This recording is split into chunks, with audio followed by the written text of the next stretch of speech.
This video introduces the psychiatrists from the late 19th century and the early 20th century who played a key role in shifting the perspective that a patient's art was only significant as a diagnostic tool to an eventual appreciation of artistic achievement and merit.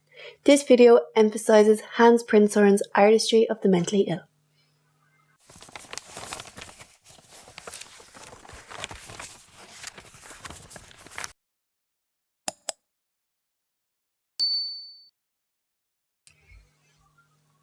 So at the end of the 19th century and the beginning of the 20th century, there was a cultural and artistic shift that had been building for at least 100 years.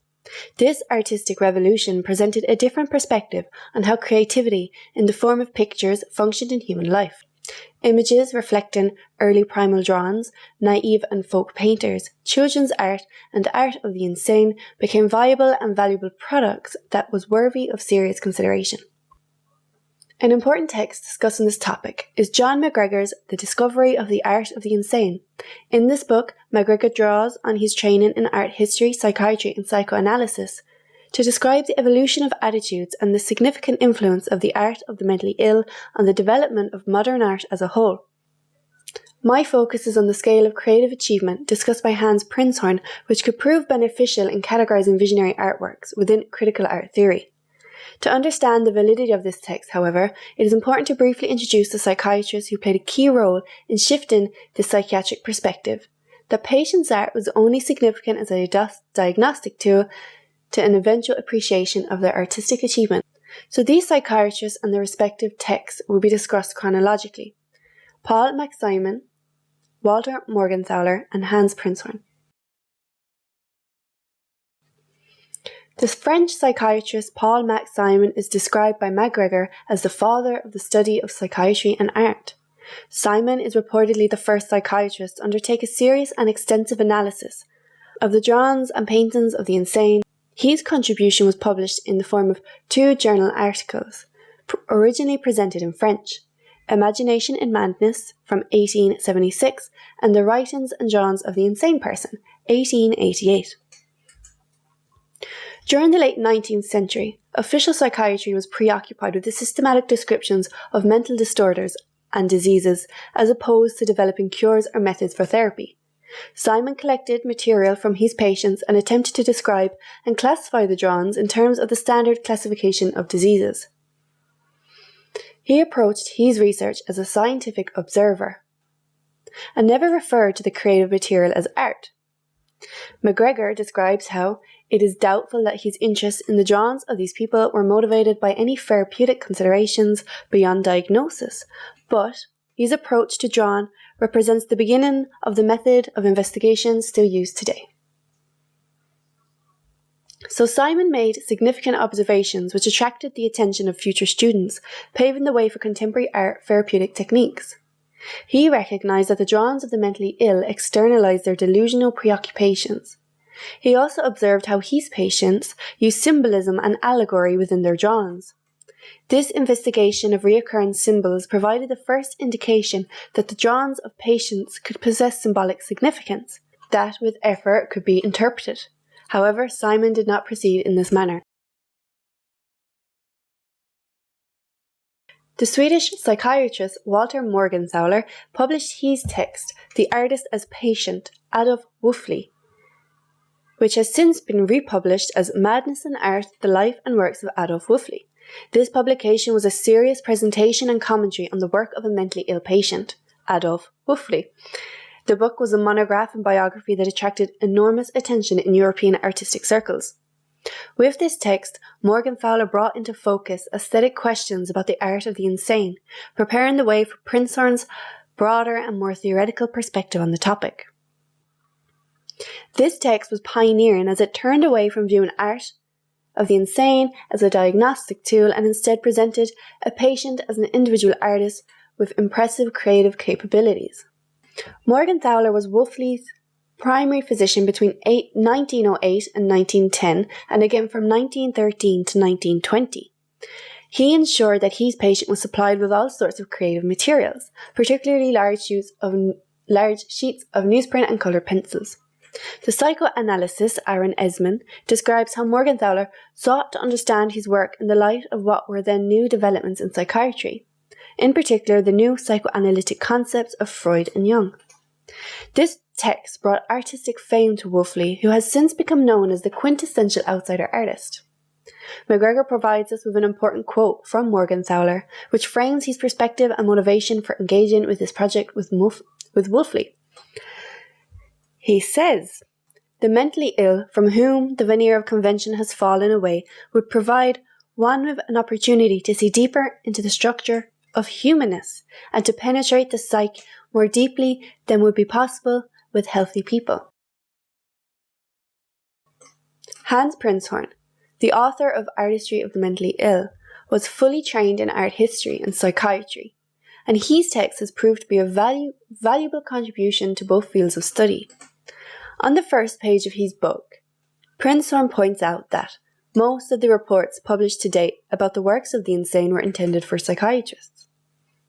Prinzhorn's study, however, was aimed at a far broader audience and was intended as a foundation upon which he might begin to construct a general psychology of art that would be relevant to all forms of human expression. He pursued a basic, universal human process behind the aesthetic and cultural surface of the configuration process. So the appearance of this book also created great excitement amongst artistic circles, triggered by Max Ernst and Jean Dubuffet.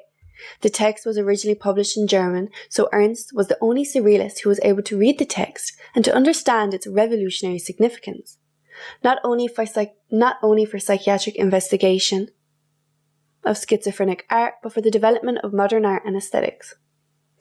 Ernst brought the book to Paris and presented it to Paul Eluard in the year it was published. MacGregor describes how it is not impossible that this was the first copy of the book to reach the Surrealist circle in Paris. Likewise, Prinzhorn's publication influenced Jean Dubuffet and his advancement of the Art Brut movement and in turn outsider art. Contemporary theorists of outsider art have made this connection, such as Daniel Wojcik and Colin Rhodes. Wojcik states simply that Dubuffet was influenced by Hans Prinzhorn's Artistry of the Mentally Ill. Rhodes, however, informs us that Dubuffet could not read the German text, so his interest sprung solely from the rich illustrations. The lack of consideration of Prinzhorn's psychology and textual research could potentially explain why definitions of outsider art and visionary art have become muddled. It seems relevant to refocus on Prinzhorn's text and images to bring some clarity to the topic. Before the age of 25, Prinzhorn had distinguished himself in two areas of study. In Vienna, he studied philosophy and art history, which was followed by 2 years studying music in London and voice training. In his late 20s, Prinzhorn embarked on his medical education, which positioned him as an army surgeon during World War I. Psychiatrist James Foy suggests that it is likely that his early interest in psychiatry took hold during this military service. In 1918, he obtained an assistant role in the Heidelberg Psychiatric Clinic in Germany. Here, he worked under the chief psychiatrist Karl Wilmans, who had already begun a collection of paintings and drawings by the mentally ill. He persuaded Prinzhorn to enlarge the collection and to undertake a systematic research investigation. Prinzhorn then spent 3 years amassing over 5,000 pieces of artworks from institutions in Germany, Austria, Switzerland, Italy, and the Netherlands. Prinzhorn's approach to the study of psychotic art was split into 2 goals, which are reflected in the subtitle of the book: a contribution to the psychology and the psychopathology of configuration. His method involved a descriptive catalogue of pictures couched in the language of natural science and accompanied by a clinical and psychopathological description of patients. MacGregor declares that this approach was almost certainly dictated by Professor Wilmans, whose original conception of the project was purely clinical. Prinzhorn's other goal, however, was to carry out a completely metaphysically based investigation of the process of pictorial configuration. This goal was personal and was most likely influenced by his art history and philosophical education. So Prinzhorn believed that man was torn between 2 conflicting tendencies: the self-assertiveness of conscious life and aims, and the self-surrender of his deeper nature to the life-given forces. Foy states that, like Jung, Prinzhorn believed that religious values and attitudes provided partial healing of essential human conflicts. Both men believed that there was a widespread drive to sacrifice self in the creative effort for some collective idea, a human impulse which is not reducible to sexuality or inferiority feelings. So Prinzhorn was not strongly associated with the psychoanalytical circle at the time, but there is evidence that he was interested in the field. MacGregor describes, Prinzhorn usually referred to himself as a psychotherapist, but all his later books and articles contain extensive discussions on psychoanalysis. A certain ambivalence in this relation to it would suggest that he was not so much an adherent as an interested outsider.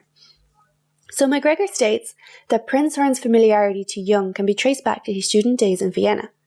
It is also documented that Prinzhorn spoke on the topic of the drawings of the mentally ill in 1921 at the famous Wednesday meetings of the Vienna Psychoanalytical Society. It is also suggested that Jung was present at this meeting and possessed a copy of Prinzhorn's text in his personal library. So Prinzhorn declares his position by stating that a purely psychiatric approach is insufficient. A psychoanalytical one is rewarding, particularly in thorough interpretations of symbols, but only when the analyst has a great deal of knowledge and critical ability. He continues, attempts at interpretations which are insufficiently documented therefore only run the risk of causing confusion in other current research. We must therefore be temporarily satisfied with a survey which badly needs amplification by a more knowledgeable hand. The drawings and the paintings which Prinzhorn collected and analysed were the products of untrained individuals who were often long-term residents of psychiatric institutes. His vast collection of drawings consisted approximately of 5,000 pieces by 450 individuals from Germany, Austria, Switzerland, Italy and Holland. His initial attention is clearly described in a letter that was circulated around hospitals, asking for productions of pictorial art by mental patients, which are not simply copies of existing images or memories of their days of health, but intended as an expression of their personal experience. This request resulted in a collection of work from individuals who worked more or less autonomously, without being nourished by tradition or schooling. So most of the images collected by Prinzhorn originated from schizophrenic patients. Prinzhorn describes that it is the schizophrenic whose artistic qualities attract the observer so powerfully by their variety, charm and abundance that the rest are only used for comparison. Prinzhorn describes the schizophrenic outlook as follows. The schizophrenic creates for himself an entirely different, richer world out of sense data of his environment.